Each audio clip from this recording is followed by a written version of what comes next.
Hello, good afternoon if you're watching live, and if you're watching the replay, hello to you as well. Welcome to this live analysis of Like Mind Media's B2B Business Buying Decisions report, which we launched last Thursday. My name's Paul Ince, I'm the CEO here at Like Mind Media, and I'm really pleased for you to be here with me today. We started a little bit late because of an authentication issue, which I always love the technology when we try and do something clever, but there you go. So like I say, thank you for joining me today. I really appreciate the time that we're going to spend. I'm not going to keep you longer than is necessary, but we decided that we would do something a little bit different for us and do a live stream to run through this fantastic piece of research, even if I do say so myself, on how B2B sales are made, how people who are buying for their business actually take decisions.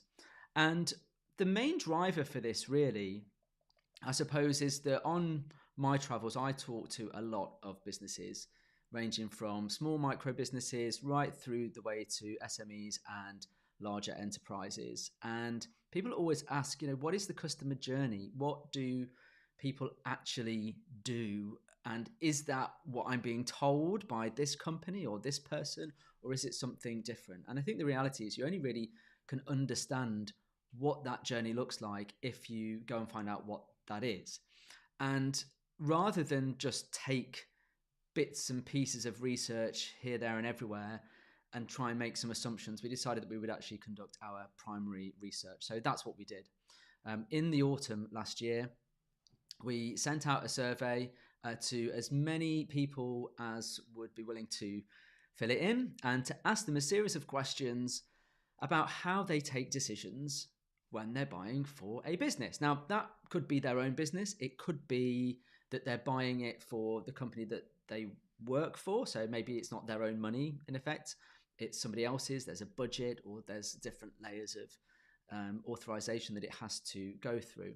And we didn't really separate whether those purchases were really tiny, like stationery, or really big sort of technical infrastructure projects or something like that, because that would come out in the results really. And we just wanted to ask them, what is the process that you go through? Is it simple? Is it complicated? Do you make the decisions yourself? Do you require approval? And importantly, what are the sorts of things that influence that decision? What helps you as somebody buying for a business go from having a need all the way through to deciding who to buy from. So we conducted that in the autumn. We've spent some time analysing the data and trying to work out what that means. And we've done that, and that has been, that's in the report that you can download from our website. I'll give you the address a little bit later on. But I thought it would be useful just to kind of go through the report and share some of my own personal thoughts about it. If you've got the report in front of you, that could be helpful. If you've not done that yet, then you can go and download it afterwards. If you have got any questions or comments as we go through, theoretically, I should be able to see comments whether you're watching on YouTube or LinkedIn today. So do add a comment. In fact, just to get it started, if you can let me know a couple of things in the comments, that would be great. The typical live stream question, where are you watching from? It can be a location, it can be in bed, I don't really care. Let me know where you're watching from. That lets me know that the comment section is working. And the other question I would like to know is, are you a solopreneur or sole trader or business owner? Are you someone that would describe themselves as being in an SME, or would you be coming from a larger organization? That would be quite interested. Well, I'd be quite interested to learn that as well. So feel free to do that. And as we go, feel free to ask questions as we go into the report itself. But no one wants to watch a long, lengthy introduction. So let's go and have a look at the report, and let me pick out some of the things which I think are really quite interesting about this fantastic piece of, like I say, primary research. It's ours. We can draw so many conclusions from this. So this is what the report looks like when you download it. It's a PDF. You can easily read it on a screen for sure. So I'm not going to do it like a presentation style. We're literally going to go through the report, but we're not going to go through every single page because that would be really dull. So I want to start off by just talking about some of the methodology behind it, because I think that's important for context. So as I suggested, it's a survey-based piece of research, and we asked different types of questions. Some were multiple choice or single select questions, and others required a free-form answer. And we thought that was really important because we don't want to kind of steer people one way or the other. And some of the results that come from the open-ended questions are perhaps the most fascinating, I think. We managed to get 537 people to respond. That was not an easy task, I can tell you. But at least it gives us a number that I think we can draw some conclusions from. However, this is not the most comprehensive report or survey that's ever been conducted in the world. It's not thousands and thousands of businesses. What we're talking about today is just the result of our particular piece of research. And so, just have those caveats in there. I still think it's really quite insightful. Now, we had lots of different sectors responding. So I think we've got a good broad mix. We've got marketing companies in there. I think we would always get that with this type of survey, education sector, manufacturing, and technology as well. They did range from small companies up through to enterprises with over 100 employees. And in terms of territory and geography, they were primarily UK based, which is handy if you are selling to UK businesses like I am. But we do have representation from the US, Canada, the European Union, and a few respondents from India as well. So I would say it's an English speaking piece of research that you will see here as well. So that's the context. That's what we've got here. You can go and have a look at the report and look at some bits of surveys. One thing that I wanted to just maybe draw your attention to here, just on some demographics. This is just to sort of talk a little bit about, if you look at the middle and the bottom, the bottom one, then we did ask people, how influential are you in the decision? Are we talking to people who just make the decision? You can see the vast majority of people, 3/4 in fact, were either the main decision makers or they were really key. But interestingly, nearly a quarter of people who responded said they weren't the main decision makers, but they were influential in it. And I want to pick up on that because when you're selling from one business to another, understanding who's involved in that decision is crucial.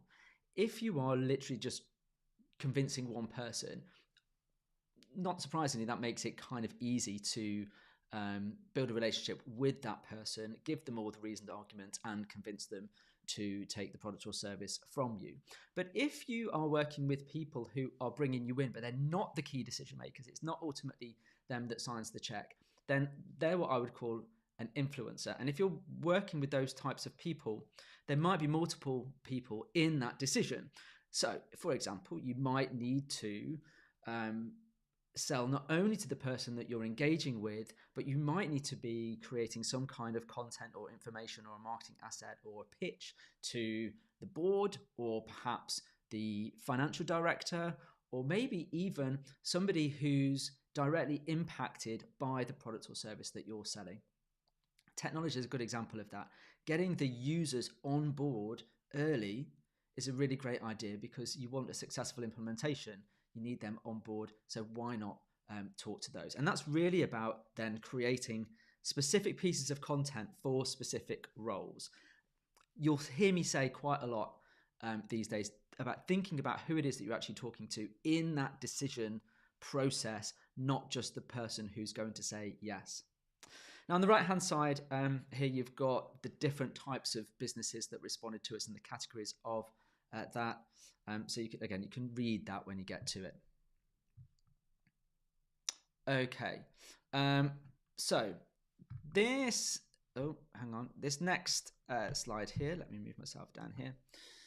Slide page. We did just do a little bit of work on how the decision making authority differs by the size of the organization. I've sort of just said some of this anyway. If you're working with small businesses, they're going to have what we call centralized decision making. So because it's small, there's very few people involved in that decision. You can see 85% of them said that they had centralized decision making. They don't have to go and get approval at all. Whereas when you get to the medium sized businesses, 6 to 100 employees, you start to see that they have a more distributed decision making. So in other words, it's passed around to more than one person to get involved in that decision. What's the danger of that? Well, it could mean that the decision takes longer. It could also mean, therefore, that you might have to have additional steps in the process, maybe even be creating different types of content that take those multiple people and their different roles on that journey. You can see 40% of those have a formal approval process, whereas in the small companies, they don't have approval processes at all. So it's quicker to get decisions made with the smaller ones. If you look at the large companies, 90% have formal purchasing policies. So if you're selling to those larger companies, you need to be aware of what those policies are. Are you meeting all the requirements when you're marketing to them? Are you providing everything that they need to help them on their way to you? 70% have multiple department input, not just individual people, departments. So again, depending on who you're selling to, this is starting to dictate who or what you might market them with, the level of information, the quality of information, or the different types of information that might be appropriate to them. We've got some commentary in the document as well that you can read that. Now, this bit here, when we're talking about what do people actually use to research who they should buy from, this is one of my favorite pieces of the research. So what we were trying to do here was to understand when businesses are making a decision on what to buy, where do they go? We live in clearly a very digital age, and with the internet, everything is pretty much available. You can go online and you can put in your thought, your question that you have, and you can find an answer to it. What we're seeing is there's no real difference in how people behave in a digital world. So if they have a thought, maybe their default action is to go online and find the answer to that, just as if they were a consumer.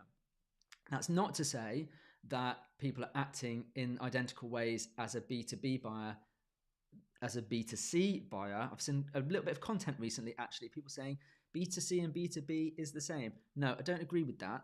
I think there are differences in the way that people behave. However, some behaviors are the same. And research is one of those areas. So you can see here just at the top, 89% of people who responded to our survey said they go and look at a website. Now, I'm just going to quickly clarify that we're not talking about search engines, although you can see 70% of people use search engines. 89% of people visited a company's website to go and find information about what it is that they want, who can provide it. They're looking for things like the definition of the product or the service. They're perhaps looking at how much things cost, who says they're any good, what are the values of the company, all these kind of things. The website is quite clearly a key resource. And so what that says to me is, if you're a business selling to another business, again, some of this seems like stating the obvious, but sometimes I feel as though the website doesn't get enough attention. I was literally talking to somebody this morning that said, oh, my website needs a little bit of attention.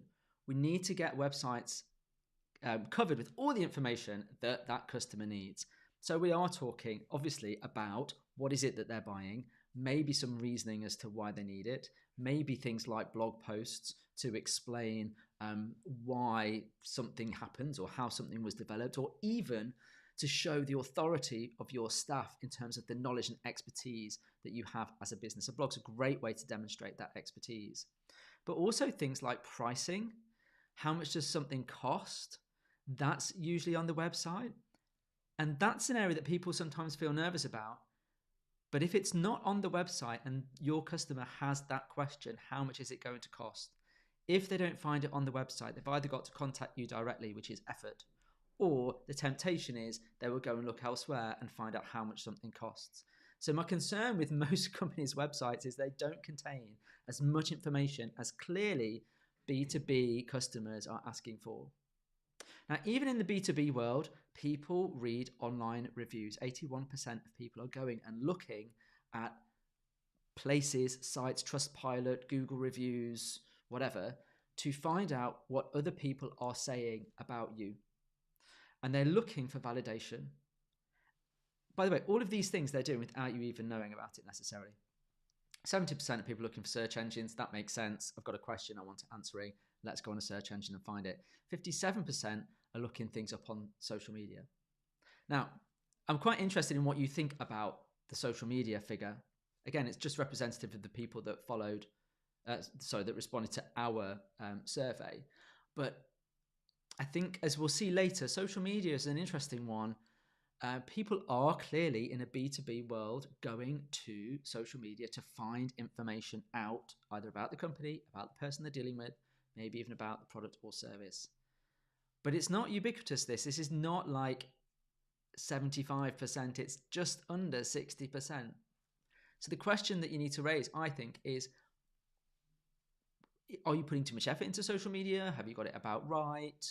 Do you need to change that to reflect what customers are actually looking for?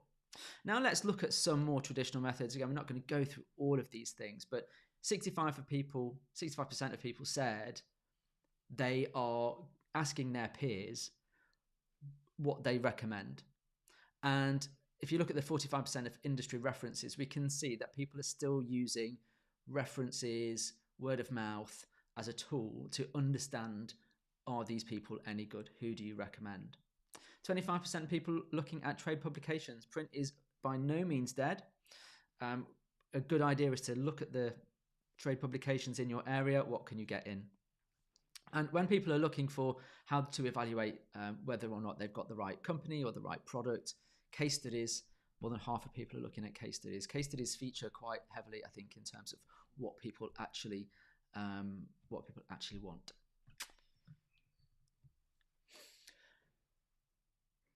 All right, now we asked, well, what's the most important type of information that you receive? And I like this graph. I always, when I'm talking about this through, I always get it wrong, but take note of the colors here. So the most important thing for people that responded to this survey is that they wanted information on the product or the service in detail. What is it? What is it about? How does it work? When is it going to be delivered? Where is it going to be delivered? How many touch points do we have? Things like that. They want to know detail. And they want to know detail quickly, by the way. They don't want to necessarily wait. And therefore, again, thinking about what you're talking about, think about the topics that you prioritize in the content and the marketing that you create. Does it match this? The most important thing is product or service. Sometimes I feel people are a little bit scared to talk about their product or service, and they really focus on the fluffy stuff. It seems as though, certainly from a B2B perspective, people want the product information. They also want information about pricing and how much value it's going to bring. The third most popular was customer success stories, followed by technical documentation. And then you can see a bit of a step down to things like company background and team expertise. So it does seem to me as though people kind of want less of the fluffy stuff, although they still think it's important. And what they prefer is really clear, upfront information on what is it that you offer, how much is it going to cost, what is the return on investment that it's going to bring if I buy this, and does it meet my technical specifications, and what do other people say about it. I think that's really important when you're thinking about what sort of content you actually prioritize. When you look at this one about what are the key decisions that you're making, this sort of validates that, I think. The top 4 answers, again, before a bit of a step down, does it meet the brief? In other words, when a customer is looking to buy, they clearly have an understanding of what they're looking for. The information that they can find on someone's website or through some other asset, does it tell me that this product or service meets my requirement? So again, you've got to be thinking about what you produce. Are you talking to this need? Does it represent value for money? If you're not articulating the value for money, particularly in a time when it's quite economically unstable, I think still, you've got to get that message out there. Budget compliance is really about if, say, I have indicated initially or through writing a tender document or something like that, this is the budget. How are you demonstrating that it meets that budget, so it's compliant with the budget? In other words, don't bother if you know it's not going to be within budget. It's important. And performance evidence as well. People do want things like being a supplier to respond quickly, and they do want good working relationship. But again, you'll see this is consistent, that there's a difference between the important things and the not so important things. Now, there are differences in that depending on the technology. So we've focused on 3 sectors here, and there are different priorities based on that. So the main thing, if you're working or selling to the technology sector, unsurprisingly, does it meet the technical capabilities, or do you as the supplier have the technical capabilities to support them? If you were selling to professional services, they want to know that you have the expertise. And for manufacturing, if I just move myself up here, they really want to know that what you produce is of high quality. So my advice here is to think about the markets that you're in, look at what they need to know as a priority, and make sure that you are producing marketing and content that speaks to that. Okay, now this one here, this is definitely my favorite question. We asked an open-ended question. What is it really that you feel suppliers not harp on about, but maybe suppliers overemphasize in their marketing that really you're not that bothered about? So the thing I'll pick out here is that it was really quite surprising to me that, and we've split it out here, but when we saw the results, it was kind of all in one piece. People do want to know that you can do the job. So you've got the certification, whether it's ISO 9001 or 27001, or you're a chartered accountant or whatever it is. People want to know that. They're happy to hear that you've won an award. They're very happy for you that you've got an award. But they kind of want to know and tick the box and move on. It seems to me as though companies that really go on and on and on about their culture, that they're a family, even things like sustainability views or company values. In this cohort, at least, people were less concerned about that. They're like, great, good for you, you've hit your net zero targets, but what's more important to us is budget, value for money, that kind of thing, at this time at least. Now, there was some difference here between the size of organization. Small companies absolutely couldn't care less what your certifications are or what your company values are. They want to know that they can get on with you, but that's not the big issue. For the larger respondents here, they did seem to care more about things like company values, sustainability policies, equal opportunities, things like that. But even then, it was kind of like, well, we need to show that we're working with companies that are like us, so we do need to know that.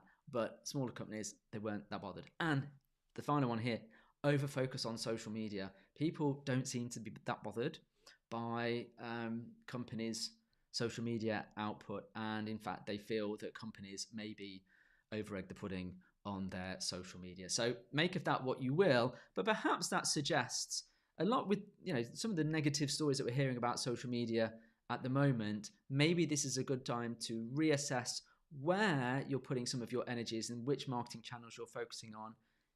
As we saw, it's still important to be on social media.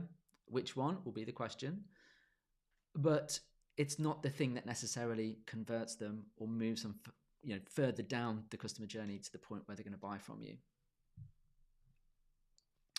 What people get frustrated about, this is more about sales, but I think this is no surprise. People don't like excessive follow-up or aggressive tactics. They don't want you to talk about price too early, although that sort of contradicts what they said about needing to know that information. And generic messaging, irrelevant information, and again, not really a surprise as to what people said that they were frustrated by. But again, useful to know what people are frustrated by so that you can avoid that, I think. Okay, we've got some recommendations in the report, and you can go and read those when you download it. In the report itself, we have got a scorecard which we have worked on. It's a really useful scorecard that you can take if you are unclear on what your customer journey actually looks like, or what your customer's journey rather, or journeys, because there might be several, what they look like. We've got a scorecard here which you can take. It's lightmind.media/scorecard, or take a picture of the QR code here. And it will take you through 14 questions. It takes about 5 minutes to complete. And it will score your results and give you a little bit of narrative at the end, a short analysis to say, these are some things to think about. And this is how well you know your customer's journey. There is one question on this scorecard, which turns out is amazing, because we're getting a consistent answer to this one question. I won't tell you what it is, but there's something that is quite clearly a struggle for a lot of businesses out there, and I think that we might kind of work on that a little bit and do some work to try and see how we can help people close that gap. Okay, right. He says, well, I knew I would get it wrong at some point. Okay, so that is a quick run through of the report. You can download it here at lightmind.media/B2B report. It's available as a PDF for you to go and have a look at. I'd really like you to download it and read it in full. I think it's got a lot of value. I think the input from people who responded has been really fascinating, and certainly it's really helped me understand what's changed recently in terms of how people buy from other businesses. It's certainly affected how we market to our potential clients, and given us a sense of what we need to do more of. We've started to do some work, it's nearly finished, on our website to really address some of these problems. So it's been really useful to us. And so I would encourage you to download it, read it, and ask me any questions that you have about it. Whether you do that on email or social media, LinkedIn, whatever it is that you want to do. This is definitely part of the conversation. And if there's anything on there that you disagree with, even better, because I like to understand what people's real life experience is. It will be very unique to you. So let's get that on the table. Okay, I hope you found that useful for half an hour. I appreciate you taking half an hour out of your day to watch little old me wang on about the great work that we did. So yeah, final one. Hopefully you will download the report and that you find it interesting to read. So with that, I'll thank you. I'm going to put, I'll leave you with all the details that you need to download the report. Thank you for watching.